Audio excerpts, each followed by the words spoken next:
Boa noite. Este deveria ser o debate entre os candidatos ao governo do Estado de São Paulo, escolhidos para disputar o segundo turno da eleição. O candidato Tarcísio de Freitas, do Republicanos, depois de aceitar o convite e concordar com a regra, decidiu não mais participar. Ele alegou necessidade de reajustar a agenda de compromissos devido ao curto período de tempo neste segundo turno. Por esse motivo, você, eleitor, telespectador, irá acompanhar pelos próximos 60 minutos a entrevista que nós faremos com o candidato Fernando Haddad, que é do PT, conforme prevê a regra aprovada pelas assessorias das duas campanhas. O pool de veículos de comunicação formado por SBT, CNN Brasil, Terra, Rádio Nova Brasil, Estadão, Eldorado e Veja, agradece a presença do candidato Fernando Haddad. As perguntas dessa entrevista serão feitas por mim e pelos jornalistas dos veículos que compõem o pool. A entrevista será dividida em 2 blocos. Em cada bloco, o candidato responderá 7 perguntas. Cada pergunta terá no máximo 45 segundos e a resposta 2 minutos e meio. Vamos então iniciar a nossa entrevista. Boa noite, candidato Fernando Haddad. Boa noite, Nascimento. O senhor tem bastante tempo para responder, eu vou fazer 2 perguntas numa só. Tá bem. O agronegócio hoje tem um papel, uma importância enorme na vida brasileira, na economia do país. No estado de São Paulo também o agronegócio tem um papel relevante. Quando eu falo agronegócio, me refiro não só aos grandes proprietários, mas a todos, pequenos e médios produtores paulistas. Neste setor, o grande temor que existe é a invasão de terras. Eu pergunto, o senhor, como governador do estado de São Paulo, se for eleito, qual será a sua atitude, o seu comportamento diante de situações assim? Invasão de terras privadas ou devolutas? A segunda pergunta, que envolve o agronegócio também, qual será a política ambiental do seu governo para o agronegócio no estado de São Paulo? Porque nós sabemos que daqui para frente os países que não aderirem às novas normas internacionais em respeito ao meio ambiente terão dificuldades em fazer negócio. Muito bem. Em primeiro lugar, eu gostaria de agradecer o pool de meios de comunicação aqui presentes que garantiram a minha presença aqui, apesar da lamentável ausência do meu adversário. Acho que nós teríamos uma oportunidade de ouro de conversarmos e debatermos como fizemos na Bandeirantes. Ele teria a oportunidade de defender os seus projetos e os meus, e o confronto de ideias daria a você, cidadão, cidadã, a oportunidade de verificar o que é melhor para a sua família. A gente sabe que tem muitos paulistas em situação difícil, na fila do SUS, dificuldades de educação, e a falta de embate de ideias tira de você a oportunidade de confrontá-las e escolher o melhor caminho para São Paulo, que é um estado forte, é um estado grande, é um estado que pode dar o exemplo de muitas políticas públicas. Lamento muito a decisão de última hora do meu adversário, que é um recém-chegado ao estado de São Paulo. Respondendo ao Nascimento, se nós cumprirmos a lei, vai ficar bom para todo mundo. Só que a lei tem que valer para os 2 lados, sobretudo para quem mais precisa do apoio do Estado. Nós não podemos considerar a hipótese de invasão de terras produtivas, de um lado, e de outro lado não podemos aceitar que a terra não cumpra a sua função social. E a nossa Constituição é muito clara. Se a terra cumpre a sua função social, ela tem que ser preservada pelo poder público e eu vou fazer cumprir a lei. Se a terra não cumpre função social, não precisa de invasão.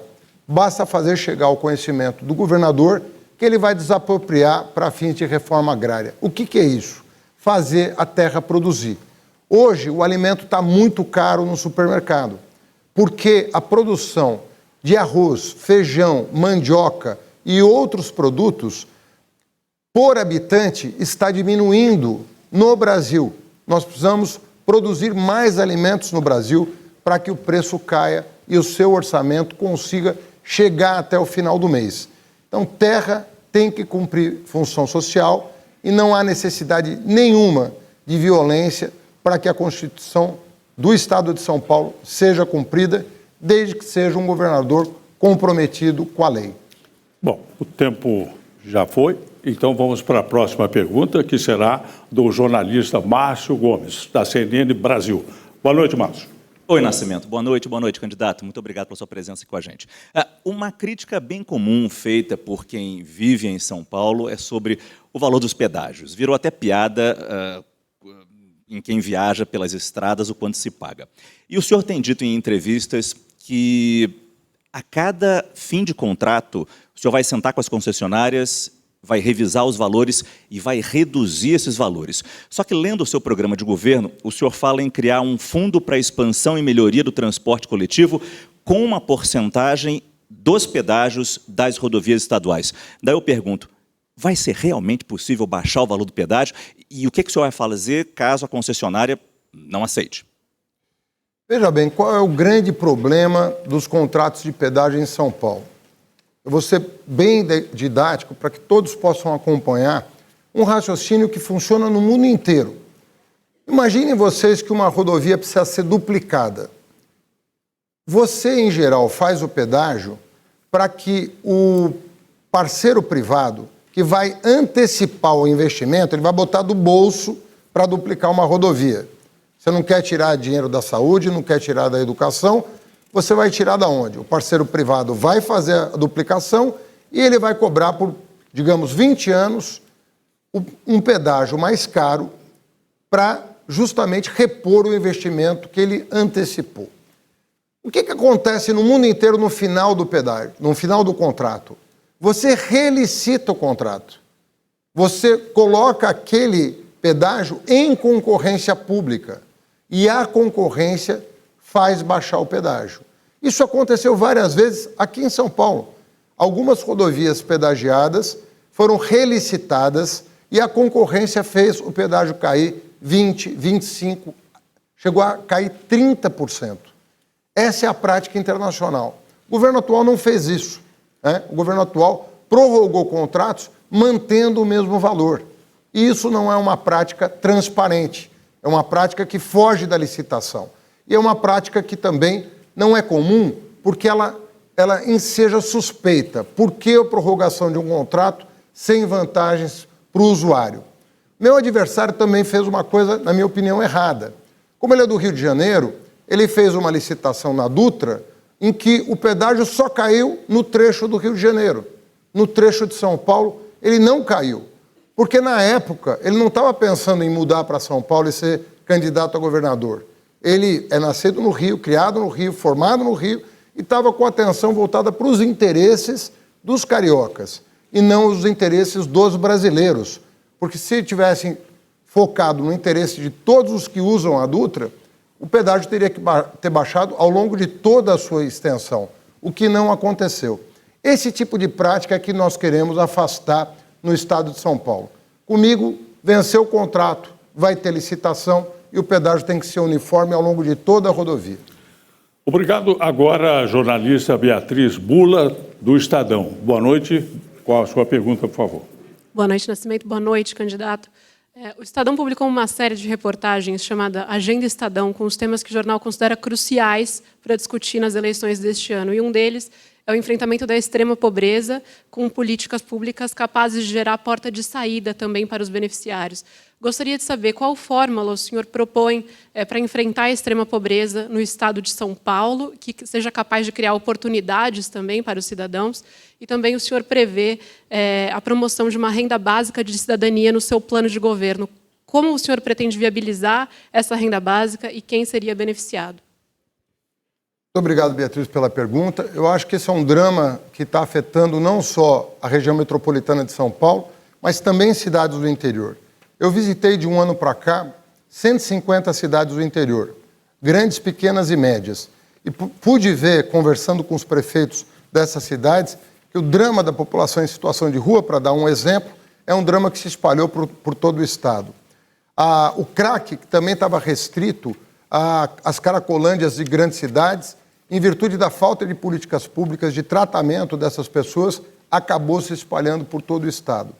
Eu fiz um pacto, inclusive, com o Dom Odilo, cardeal aqui de São Paulo, de que a primeira providência que nós vamos tomar é um pacto do governo do estado com os governos municipais em torno do combate à miséria.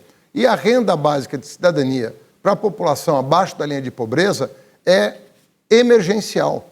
Inclusive porque há muitas famílias hoje em situação de rua, o que não era o perfil tradicional do morador em situação de rua, que era um homem jovem, na casa de 20 a 35 anos, e hoje não. Hoje você vê idosos, crianças e famílias, casais em situação de rua. Nós não podemos tolerar isso. Outra coisa, nós vamos aumentar o salário mínimo paulista para R$ 1.580. Isso não é nenhum favor. Isso é a reposição da inflação, porque aqui no estado de São Paulo, o salário mínimo ficou congelado durante a pandemia, um equívoco muito grande. E no plano federal não teve 1% de aumento acima da inflação. E como você sabe, a inflação de alimentos, que é o que afeta a base da sociedade, do ponto de vista de renda, foi muito superior à inflação oficial. Enquanto a inflação era de 8%, 10%, a inflação de alimentos chegou a 20%, 30%. Então, o aumento do salário mínimo é uma coisa bem-vinda, que vai fazer a roda da economia gerar, mas eu também vou baixar a zero o ICMS da carne e de produtos da cesta básica. E com isso eu vou ampliar o poder de compra das famílias hoje, que não estão chegando ao final do mês e mês após mês estão se endividando cada vez mais, entrando no cartão de crédito com juros abusivos e as pessoas não conseguem mais sair disso. Então essas são as medidas emergenciais que eu vou tomar em janeiro de 2023. Vamos agora para a pergunta da jornalista Tatiana Fará, do Terra. Boa noite, Tatiana, por favor. Boa noite, candidato. Boa noite a todos. Candidato, quando o senhor era prefeito, a presidente Dilma firmou com o senhor um pacto de investimento de 8 bilhões de reais. Mas mesmo ela sendo do seu partido, foi uma questão muito difícil de ser cumprida. Agora, no seu programa de governo, o senhor fala muito, inclusive no programa de combate à fome, em uma parceria em recursos que viriam do presidente Lula, caso ele seja eleito. Como que vai se dar? Eu sei que o senhor está trabalhando por isso e espera a eleição de Lula, mas só saberemos no dia 30. Como que se daria, no caso da reeleição de Bolsonaro, a relação do governador Fernando Haddad com a União e como o senhor ia conseguir recursos para poder bancar esses programas todos que estão no seu programa? Eu agradeço a pergunta. De fato, foi feito em março de 2013 um acordo chamado PAC São Paulo, que previa o repasse de 8 bilhões de recursos da União para a Prefeitura de São Paulo, o que não ocorreu nos 4 anos do meu mandato. Não obstante isso, eu fui o prefeito que mais investiu na cidade de São Paulo dos últimos 30 anos. Foram 24 bilhões de reais em 4 anos, isso segundo as próprias agências de checagem de dados. É o recorde histórico dos últimos 30 anos. De lá para cá, o investimento tem caído, não só na cidade de São Paulo, como no estado de São Paulo e no país. Por exemplo, o meu adversário, Tarcísio de Freitas, não investiu praticamente nada em São Paulo. Você não acha uma placa de uma obra do governo federal em São Paulo durante os últimos 4 anos. Caiu praticamente a zero.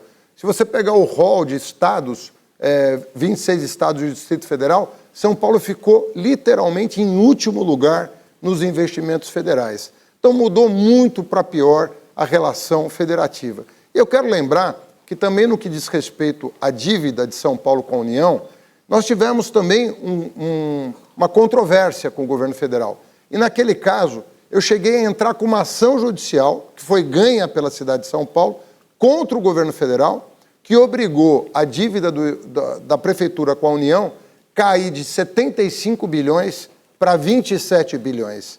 Então, o que eu quero te dizer com isso, com esse exemplo, é que, para mim, é óbvio que eu prefiro que o presidente Lula seja eleito e vou trabalhar muito para que isso aconteça. Mas eu vou defender os interesses de São Paulo, em primeiro lugar, porque eu serei eleito para defender os interesses do Estado de São Paulo. Então, mesmo quando era um presidente de um partido, do meu partido, eu fui capaz de ter independência suficiente para defender os interesses dos paulistanos. Não vou pensar 2 vezes em defender os interesses dos paulistas. Agora, São Paulo tem um orçamento de 300 bilhões de reais. Nós podemos redirecionar e repriorizar aquilo que mais interessa à população que hoje está passando por muitas dificuldades. A pergunta agora é de Simone Queiroz, do SBT. Boa noite, Simone. Boa noite, Nascimento. Boa noite, candidato. O senhor citou há pouco o aumento que o senhor pretende fazer no salário mínimo paulista. Eu pergunto ao senhor, o senhor sempre explica que, dessa forma, além de aplacar os efeitos da inflação, é uma forma também de girar a economia do Estado, o que leva uma compensação mais adiante aos empresários que têm um peso maior no momento em que eles dão reajuste para os salários. Pergunto ao senhor, como é que fica a situação daquele empregador que não se baseia no lucro, que é o caso do empregador doméstico e do microempresário também? Existe alguma forma, o senhor pretende fazer alguma forma de compensação a esse empregador que cumpre a lei, que registra o seu empregado e que vai ter, sim, um peso maior no pagamento de um salário mínimo maior, ainda que seja justo e necessário para quem precisa?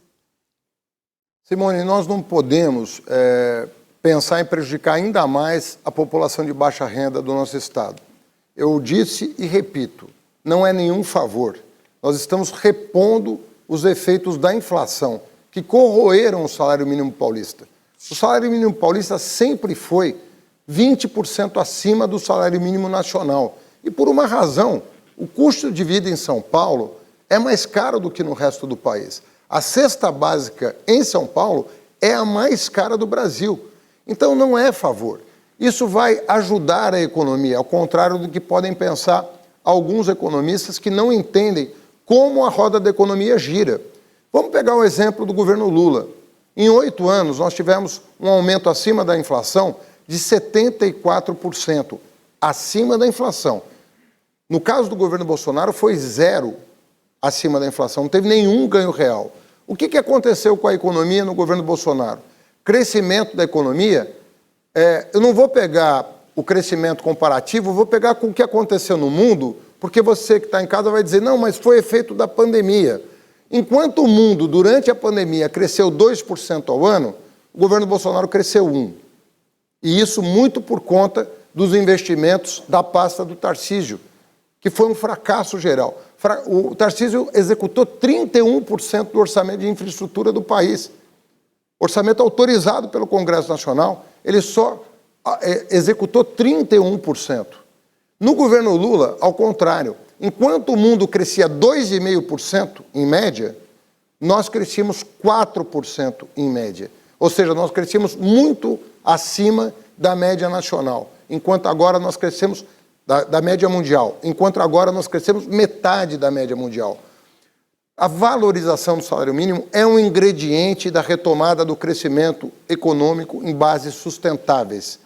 Se a população da base, né, das famílias mais pobres, não ingressarem no mercado de consumo de massa, nós não vamos ter por que o industrial e o comerciante contratarem para produzir mais. Então, o jogo é um jogo de ganha-ganha. Hoje é um jogo em que o empresário ganha e o trabalhador perde. E isso tem que mudar. Obrigado. Agora é a vez da jornalista da revista Veja, Clarissa Oliveira. Boa noite. A sua pergunta, por favor. Boa noite, Nascimento. Boa noite, candidato. Boa noite a todos que nos assistem. Candidato, o senhor hoje tem Geraldo Alckmin como um dos seus grandes aliados. Mas lá atrás, quando vocês eram adversários, em 2018, ele chegou a dizer que o senhor representava o modo do PT de governar. Um modo que, segundo ele, incluía a possibilidade de um aumento de carga tributária. O senhor fez parte da gestão de Marta Suplicy, que foi apelidada de Martaxa. Depois, como prefeito, o senhor sofreu também um desgaste significativo quando fez uma reformulação, por exemplo, do IPTU, porque houve uma avaliação dos críticos que, embora tenha sido feita uma desoneração de algumas camadas, foi muito onerada, por exemplo, a classe média. Diante de um cenário como esse que a gente está vivendo nesse momento, o senhor está dizendo que vai desonerar, por exemplo, a cesta básica e critica aumentos de impostos da gestão Dória. A pergunta que eu faço para o senhor é se o senhor se compromete a qualquer desoneração feita não ser compensada com aumentos de tributos na outra ponta, e se o senhor está disposto a firmar o compromisso de não fazer nenhum tipo de criação de impostos ou aumento de impostos na sua gestão. Muito bem. A pergunta é excelente. O sistema tributário brasileiro, e isso todos os estudos revelam, é um dos mais regressivos do mundo. O que é um imposto regressivo? Quem tem mais renda paga proporcionalmente menos imposto no Brasil. Quem tem menos renda paga proporcionalmente mais imposto no Brasil. E por quê? Porque os impostos, eles incidem sobre o consumo e pouco sobre o patrimônio. Então, quem tem muito patrimônio paga pouco imposto, e o pobre que consome mais de 100% muitas vezes da sua renda e se endivida por isso, é aquele que sustenta o orçamento público. Isso foi denunciado há anos por vários economistas. E quem tem um mínimo de compromisso com a justiça social tem que inverter essa lógica, cobrar menos do consumo, sobretudo dos gêneros de primeira necessidade, e cobrar mais do patrimônio e da renda. Se você pegar Estados Unidos e Europa, por que são países da Europa e os Estados Unidos que progridem? Porque lá a carga tributária é progressiva. Quanto mais rico você é, mais imposto você paga. Quanto mais pobre você é, menos imposto você paga proporcionalmente. Por isso que a lógica é você, no caso do IPTU, você fazer o IPTU progressivo. Se eu tenho um imóvel, digamos, até 100 mil reais, 200 mil reais, 300 mil reais, eu não pago IPTU. Mas se eu tenho uma mansão nos Jardins de 15 milhões de reais, eu pago uma alíquota maior do que uma casa de 1 milhão de reais ou de 1,5 milhão. Na outra ponta, se eu consumo produtos de cesta básica, não faz sentido eu pagar ICMS, né? Porque são produtos, leite, carne, que as pessoas, os mais pobres, consomem. Então você tem que diminuir o imposto sobre consumo, aumentar o imposto sobre grandes patrimônios e sobre a grande renda para compensar. É assim que nós vamos corrigir as injustiças tributárias do nosso país. E tanto Marta quanto eu fizemos exatamente isso. Fizemos aquilo que determina a boa teoria para melhorar a distribuição de renda no nosso país. Vamos agora para a última participação dos jornalistas nesse bloco, com a Michele Trombelli, que é da Rádio Nova Brasil. Boa noite. A sua pergunta, por favor. Boa noite, Nascimento. Boa noite, candidato. O senhor tem ressaltado bastante na sua campanha a criação da Controladoria Geral do município, quando era prefeito da cidade de São Paulo, como uma forma eficiente de combater o desvio de verbas públicas. Provavelmente hoje a maior ressalva dos eleitores em relação ao Partido dos Trabalhadores seja justamente a questão da corrupção. Eu queria saber do senhor, se o senhor acha que faltou nos últimos anos uma autocrítica do PT em relação aos erros cometidos no passado e de que forma funcionaria essa controladoria no governo estadual, caso o senhor seja eleito, para que ela seja de fato independente e eficaz. Muito bem. Bom, como eu divido um governo de outro, como eu separo um governo de outro no que diz respeito ao combate à corrupção? Tem governos que fortalecem os órgãos de combate à corrupção. No plano federal, quais são? A Polícia Federal, a Controladoria Geral da União, o Ministério Público. Citar 3. Não há período na história em que esses órgãos foram mais fortalecidos do que durante o período do governo Lula. Não houve. Isso dito por eles próprios. Pergunte para a Polícia Federal, para o Ministério Público. O Ministério Público, a única vez que teve seu desejo respeitado de nomear o Procurador-Geral foi no governo do PT. Nem antes, nem depois, o Procurador-Geral foi nomeado ouvindo os procuradores e promotores. Nunca aconteceu, só nos nossos governos. Nunca um superintendente da Polícia Federal foi mudado de local, foi removido de uma superintendência para proteger o filho do presidente, o irmão do presidente, ou um amigo do presidente, ou quem quer que seja, como agora acontece toda semana com os amigos e com a família do Bolsonaro. Isso nunca aconteceu durante o governo Lula, tanto é que se investigou tudo. E aqui em São Paulo, nós criamos uma Controladoria Geral do município à semelhança da Controladoria Geral da União. E o que aconteceu? Desbaratamos 5 quadrilhas. Todo mundo já ouviu falar da máfia do ISS, 500 milhões desviados, com participação de gente graúda, todos presos ou condenados. já devidamente pela Justiça. Todo mundo já ouviu falar da Controlar, que era um papa-níquel, que cobrava dos paulistanos por uma inspeção que não era sequer feita com qualidade. Acabei com o contrato. Todo mundo ouviu falar do cartel de empreiteiras do túnel Roberto Marinho. Suspendi a obra com 42 dias de governo e poupei 300 milhões de reais para os cofres públicos. Isso é público, não sou eu que estou falando. Isso são documentos públicos do próprio Ministério Público e da própria Justiça. Então, é assim que nós vamos fazer no Estado. Eu vou criar uma Controladoria Geral do Estado nos moldes da antiga CGU do governo Lula e da minha gestão na Prefeitura de São Paulo. Muito bem, muito obrigado, candidato Haddad e aos colegas jornalistas. Nós vamos encerrar aqui o primeiro bloco. Essa entrevista é realizada pelo maior pool de veículos de comunicação, formado por SBT, CNN Brasil, Terra, Nova Brasil, Estadão Eldorado e Veja.